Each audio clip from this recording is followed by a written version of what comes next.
Hello mga ka-friendship ko, kumusta kayong lahat? Nandito na naman ang inyong lingkod, si Victory Onelia, okay? Malapit na Pasko, kaya babatiin ko muna kayo ng advance Merry Christmas, okay? Ito, meron na kaming Christmas tree dito, ayan. At meron kaming munting Bethlehem, ayan din, ayan. So, ganun nga mga ka-friendship, nandito ako sa bahay namin. Ngayon ay magluluto ako, okay? Dahil day off ko ngayon, kaya ito. Ipapakita ko sa inyo ang aking lulutuin ngayon. Tara sa aming kusina, mga ka-friendship ko, okay? Pasok tayo dito sa aming kusina. Sandali lang. Ayan, ayun. Pinatay ko yung ilaw doon. Wala kasi tao doon eh. Eto, welcome sa aming kusina, mga ka-friendship ko. Medyo madilim siya, no? Kasi madilim ngayon ang panahon dito at saka umuulan. Buong maghapon yata ngayon nauulan. Kaya ayan, pasensya na kayo kung medyo madilim. Pero bubuksan ko naman yung ilaw mga ka-friendship, okay? So ito, ipapakita ko na sa inyo yung aking lulutuin. At alam nyo ba kung ano yung aking lulutuin? Dahil maginaw ngayon, magluluto ako ng arroz caldo. Okay? So ito yung aking mga ingredients, mga ka-friendship ko. Ito na mga ka-friendship, yung aking ingredients sa aking lulutuin na arroz caldo. Okay, bumili ko ng pakpak. Mas gusto ko kasi yung mga pakpak ng manok. At saka yung meron kang na, ito katulad dito, backbone lang yan mga ka-friendship. Yan. At saka yung pakpak ng manok. Mas gusto ko itong meron akong mga na ngungut-ngut-ngut-ngut. Basta ewan ko kung anong ibig sabihin ng basta ayan. May nasisip-sip-sip na laman. Ayan, okay? Ayan ang ingredients pangunahing ingredients ng aking gagawing arroz caldo. Malagkit, ayan. Yung arroz caldo ko, lalagyan ko siya ng itlog. Nilaga ko na to mga ka-friendship, ha? Ayan. Ayan pa yung mga ingredients niya. Yung luya, nahiwa ko na sila lahat mga ka-friendship, kaya igigisa ko na lang yan. Maglalagay din ako ng nor cubes, sibuyas. Ito, bawang, napakarami niya. Yung iba ay isasangag ko para panglagay dun sa ibabaw ng aking lulutuin na arroz caldo. Okay? Ayan. Meron din ako dito tokwa. Ayan, ipiprito ko siya mga ka-friendship. In-slice ko na siya. Gumawa na rin ako ng sauce mga ka-friendship ko. Ito. Ayan. Ayan. Para sa tokwa na ipiprito ko. Ayan. Okay? Siyempre, kailangan din natin ng asin. Tsaka ng paminta, ayan. Ayan, tapos yung mantika para sa panggisa, pamprito, pati syempre hindi mawawala sa lugaw yan. Ayan. Tsaka ito, ayan nga yung mga hiniwa ko ng ingredients. Tapos yung lemon, ayan, pampiga ko sa ibabaw pagka yung luto na yung aking arroz caldo. Wala lang ako yung sibuyas na mura, hindi na ako nakabili mga ka-friendship ko, kaya pwede na rin yan. Okay, so ayan lang ang aking mga ingredients sa aking lulutuin na arroz caldo mga ka-friendship. Okay, so ngayon ay magigisa na ako. Ayan. Okay, eto na, maglalagay na ako ng mantika mga ka-friendship ko. Malaki tong aking kaldero dahil hanggang hapon namin to kakainin. Hindi pa kami kumakain ng pananghalian. Bali, ito yung aming kakainin ngayon mga ka-friendship. Okay? Kaya ayan, uunahin ko tong luya. Ayan. Lagay na natin ang luya. Bawang naman mga ka-friendship ang ilalagay ko. Okay?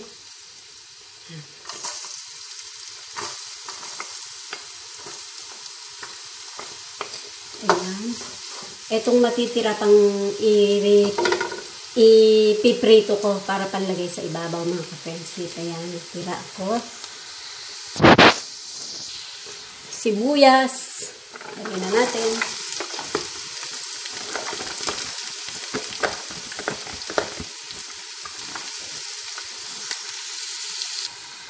Yung pakpak at backbone ilalagay ko na. Ayan, okay?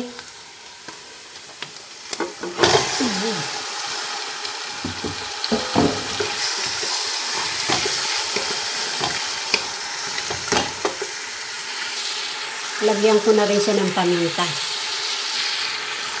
Takpan ko muna siya mga ka-friendship. Pakakatasin ko muna yung manok para Para medyo lumambot siya. At saka ako ngayon lalagyan siya ng patis. Okay? Takpan ko muna siya. Ayan.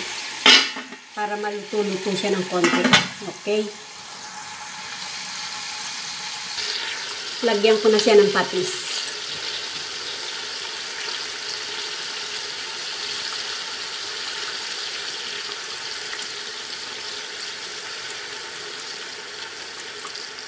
Ayan, okay na to. Masarap nito mga ka-friendship ko.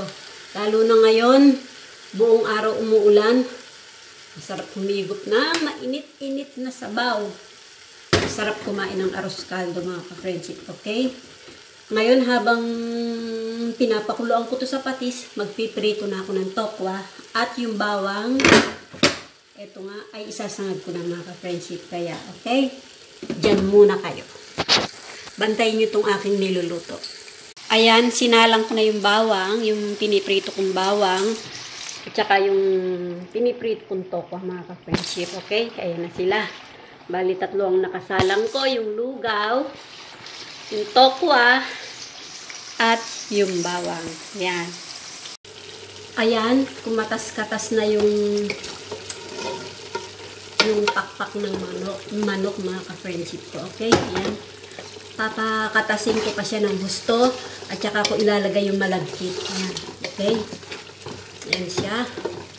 Tapos yung tokwa ko, ayun na nga siya. Ayun. Yung bawang. Yung tokwa, ayun. Ayun. Okay?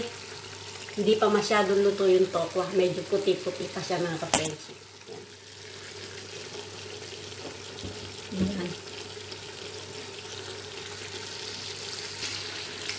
Okay, ilalagay ko na yung malagkit.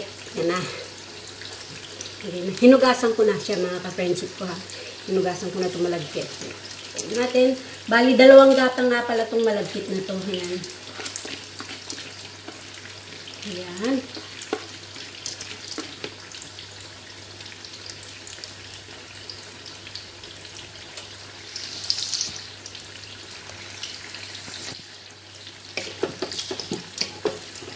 Halo-haloin ko lang siya para magisa rin yung malagkit. Lalaki ng mga pakpak ng manok. 3 lang kaming kakain mga ka-friendship ko ha. Ito yung aming pananghalian. Ayan. Yung tokwa hindi pa luto. Okay, lalagyan ko na siya ng tubig. Para maluto na siya. Ayan na. Ayan. Tubig-tubig. Ito pa. Kailangan maraming tubig.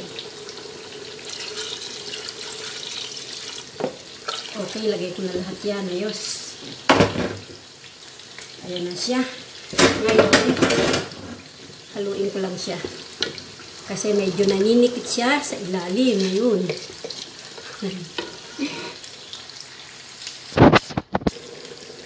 Ayan, kumukulo na siya. Ilalagay ko na yung Knorr cubes. Okay? Ayan na. Pero yung pakpak ng manok medyo matigas pa. Kaya hahayaan ko pa siya kumulo ng kumulo. Ayan siya. Yung tokwa dito hindi masyado siyang lumulutong, malata yung siguro yung pagkakagawa. Ayan. Kaya hindi siya masyado malutong, maputi-puti pa siya. Kanina ko pa siya pinirito pero hanggang ngayon ganyan pa rin yung kulay niya, maputi-puti. Kaya ayan. Pero pwede na rin yan.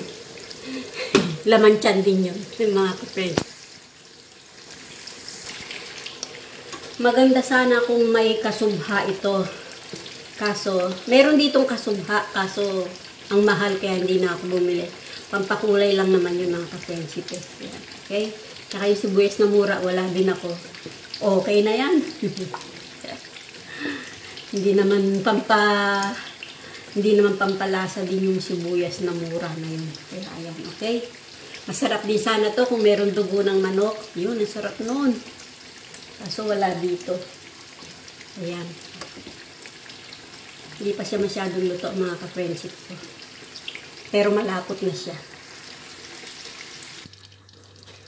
Okay, luto na ang aking arroz caldo. Sobrang lapot na niya mga ka-friendship ko. Kaya ayan. Ngayon ay, syempre, alam nyo na, kainan portion, okay? At syempre, gagawa din ako ng magandang thumbnail para maipakita ko sa inyo, okay? Kaya dyan muna kayo. Stay lang kayo dyan. Huwag kayong aalis at huwag nyo akong iiwanan dahil hindi pa tapos ang aking video, mga ka-friendship.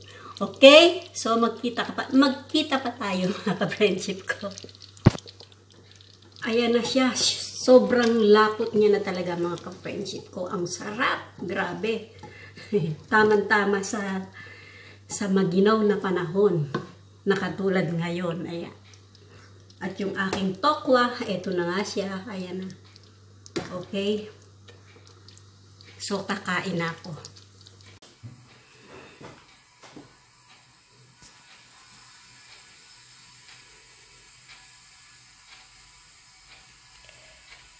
Ito na ang aking finished product, mga ka-friendship ko, ng aking arroz caldo. Ayan na siya.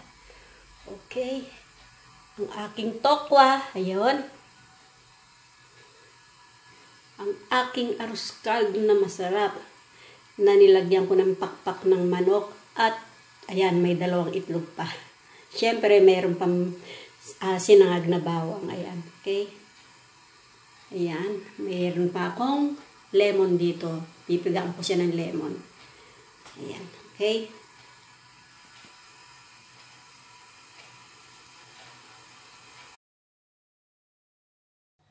Ayan mga ka-friendship ko, napakita ko na sa inyo yung aking pagluluto.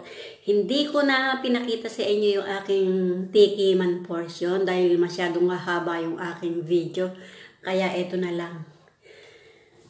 Magpapaalam na lang ako sa inyo. Sana nasiyahan kayo dito sa aking pagluluto, sa aking munting video, sa pagluluto ng aking arroz caldo na sinamahan ko na may katernon tokwa. Ayun, hindi sinamahan. May katernon tokwa. Ayun, okay? So, sana nasiyahan kayo dun sa aking pagluluto ng arroz caldo nga.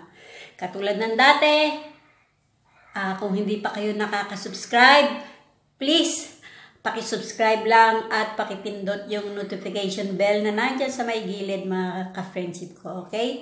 So, magkita-kita tayo ulit sa aking next video, mga ka-friendship. Ingat tayong lahat and God bless us all. Inuulit ko, advance Merry Christmas sa ating lahat. Okay? Bye-bye!